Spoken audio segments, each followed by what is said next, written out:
When I was born a long time ago, obviously, but as a child, I had quite a dysfunctional childhood.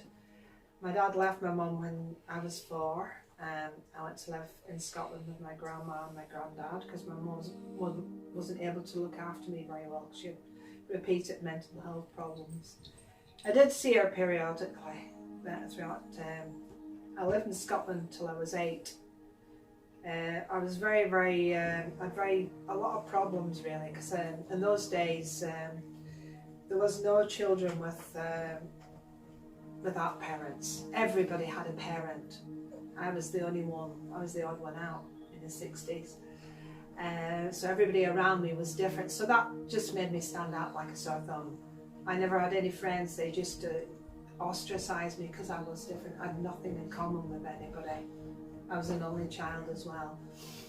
I stayed in Scotland till I was 8, and then during which time my mum moved over to Northern Ireland to be with her sister, lived near her sister. So then we came over to Northern Ireland, me and my grandma, because after my granddad had died, my favourite granddad was the only male influence on me up until 8-year-old really, and the only decent male influence, shall we say. And he gave me a lot of attention, and I was so devastated when he died when I was 8. But anyway, I say we moved to Northern Ireland then. Eventually I lived with my mum again and my grandma, and it was very distressing because my mum used to crave medication all the time, and she was just continuously, she was really bad addicted to barbiturates that the doctor gave her because of her nerves and her mental health problems, and he just gave her loads of tablets, and her body wasn't able to cope with it. She blew up, and she had some horrendous side effects and everything like that. I had to watch that as a child. Anyway, eventually, with the hindsight of my grandma, she managed to get me into a boarding school. From the age of 12, I went to St Peter's boarding school, which is a convent. It was a High Church of England, Anglican convent. I went there for 4 years, and I was very disturbed child by this stage, very confused, very disturbed. They had me to the psychologist when I was younger and everywhere because I had severe behaviour problems, and I was very disruptive, and I was so angry all the time, angry at the world. But when I went to the convent, the sisters there, they took me on board basically, and I happened to be on medication as well, like my mum, at the lowest stages my mum was taking. And all I can say is, the only thing I can say is that medication, although it was very mild, it felt like the walls and the floor was coming up to meet me. Anyway, thankfully the nuns managed to get me off these tablets. They progressively weaned me off. And slowly I started settling into the life in the convent with the other girls, there was about 36 of us. And I started to feel part of a family, and we had routines to do, we had duties to do every day, and we had prayer, and I started singing in a nun's choir as well, and I enjoyed that, and I felt the sense of achievement, you know, throughout it all. But then when I was 14, my mum eventually died. She died of drug overdose, and her heart stopped and stopped. She was 44-year-old, I was 14. And I was at the convent at this stage. So I stayed there, and a Christian couple took me on board over the Christmas period. Just to, no, it wasn't the Christmas period, it was after then, actually, it was after January. That was my grandma. They took me on board and looked after me for a period of time, just to comfort me. And I didn't go back to Northern Ireland for the funeral. I didn't go back.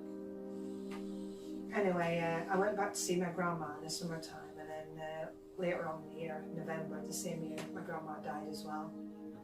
But the one good thing about that is my grandma, she was brought up in Victorian times, and she was a highly suspicious woman, really. She was very superstitious of everything.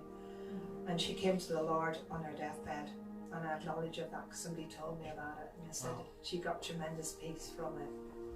So she died in November that same year, 1973. Again, that Christian couple took me in over Christmas of that year and looked after me. And then I finished my time off at the convent. I had severe anorexia for a while. I lost loads of weight and I stopped eating. I were punishing myself. I blame myself for my mum and all that sort of thing. It was crazy, really.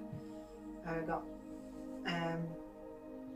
gastroenteritis and all sorts of stuff like that. Anyway, my aunt, who couldn't have children, she took me on board with my uncle. He was a bit of a strange character, really.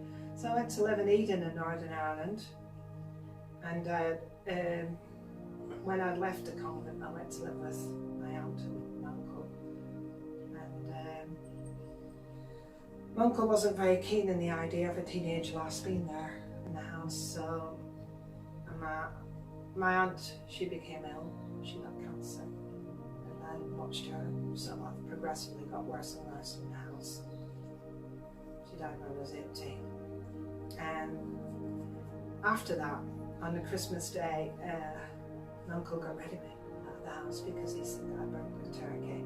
So I had to leave, and I went to live with the person I was engaged to at the time, in a few various different places. Got myself a job, a few jobs anyway. So anyway, to cut long story short, that didn't work out. Loved the family and everything, but so I went to get a flat of my own, and I was sitting in the flat on my 18th birthday. This is cutting it very, very short. The people in Larne were very rough. They were very rough people, alcoholics, drugs, all that sort of thing. Crazy, crazy people. And I was amongst all a young lass of 18. I didn't have any family at this stage. I didn't have any friends around me. The only people I got to know was an alcoholic couple and a few other people. And I could see myself drawn into a wrong lifestyle. But praise God, God had other plans for me, because one day, out of the blue, a letter came through the door, and it was my dad. And I read it, and I thought, me being me, because I was quite, even though I was young, I could see that that was a way out of my situation. So I took him up on it, and he said to come over to England. So I sold up everything. I came over. I lived with him and his second wife for a while. They were in the verge of splitting up, so I suppose I didn't help matters, you know. But the good thing was I got to know my half brothers, whom I'd never met before. It was great, and I got on with it. Me and the youngest one just clicked like that. It was like, it was really strange. Anyway, so that didn't work out, and eventually I came to move to Halifax. One of my dad's cousins took me in there, and it was when I was living with them that I met my first husband, and I had my children with him. First child, Catherine, no problems. My second daughter, I knew there was something different from her being a young child, and it turned out, to cut a long story short as well, I had a lot of problems with her throughout her life. People used to, her own peer group used to ostracize her. She got bullied a lot. She was miles behind her peer group, and nobody seemed to know what was wrong with her. But when she got to 17, she was finally diagnosed as having developmental dyspraxia. And she had gone through a nightmare. She were beaten up by lasses at school and everything. I had to go to the newspapers, to the Prime Minister and everything to fight for her. Just continuously fighting and just taking her to different people to see, different specialists to see what was wrong with her, and I just couldn't get any answers. But then, like I say, when she was 17, she was diagnosed. And then I stayed in a family environment. Things got worse between me and my first husband, and eventually he got Parkinson's disease, and I tried to help him out and stayed with him, even though because after the children left, well, both, because my eldest daughter did leave at this, she went to uni and all that sort of thing. And even my youngest daughter, she got a fella eventually, and she became independent, and I was left with Stuart, and it was just like a strange person. I stayed with him for 4 years, and I tried to help him out, and I couldn't. I just had to leave, and I did. And I stayed with my friend for some time. Eventually one day I met Nick, and he had a lot of problems when I met him. But I don't want to tell you too much about him because it's not his story really, he needs to tell it about himself. But anyway, recently, Emma, she's undergone a major breakdown last year. She suffered from psychosis and just got a complete breakdown. She was like a zombie. And it was horrible to see it. I've never seen anybody like that before. She just kind of lost all her independence. She eventually went to live in independent living. Emma was eventually diagnosed as being on the autistic spectrum as well as having dyspraxia, and she's still living in independent living. She's not 100% herself at the moment, but praise God, I hope she'll be in one day restored. Because she was very lively, but even though she had all these things going on with her, she was a very lively, bubbly character, and she seems to have lost that a little bit. It feels like a different person now. So basically, well, that's in a nutshell. I've cut a lot of stuff out, but that's it. Well, years ago, going back again, I was with my first husband. He didn't believe in God at all. Basically, I was being defiant. I was doing other things in my life that were getting me away from the Lord. I was actually going to church, St. George's Church. He didn't believe in God. And the Lord told me, he gave me a vision that I had to stop this situation that I was in. And I listened to him, and I did.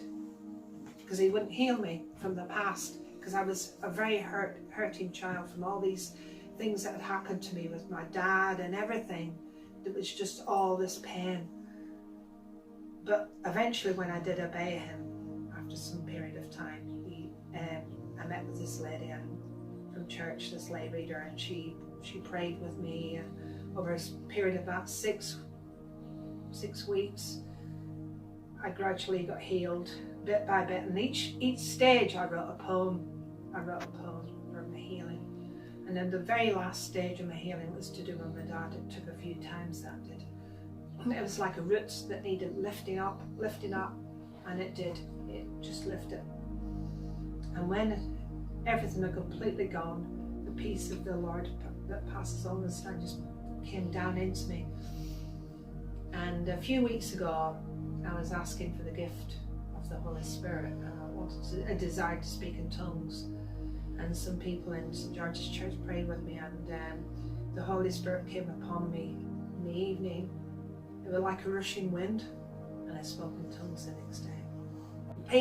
There is a bit that I missed. I had an escort that took me from England to Northern Ireland, and when I went to get a flat in Larne, this is a bit I missed out, the escort was there to help me get a flat. She worked in the council building. She was there at that point. Now that's another instance where God helped me. He helped me get off the tablets that my mum was on. He helped me to recover by going in a convent, and also later on he looked after me by getting me somewhere to live. And my dad contacted me. And he healed all the pain. He did. I had to go through a little bit of pain with my daughter, but I mean, you only get what you can cope with, don't you, really? And I think I wasn't as strong in the Lord in those days anyway. I wasn't, so it was a lot harder, really. But now, I found that if I'm starting to sing and praise the Lord,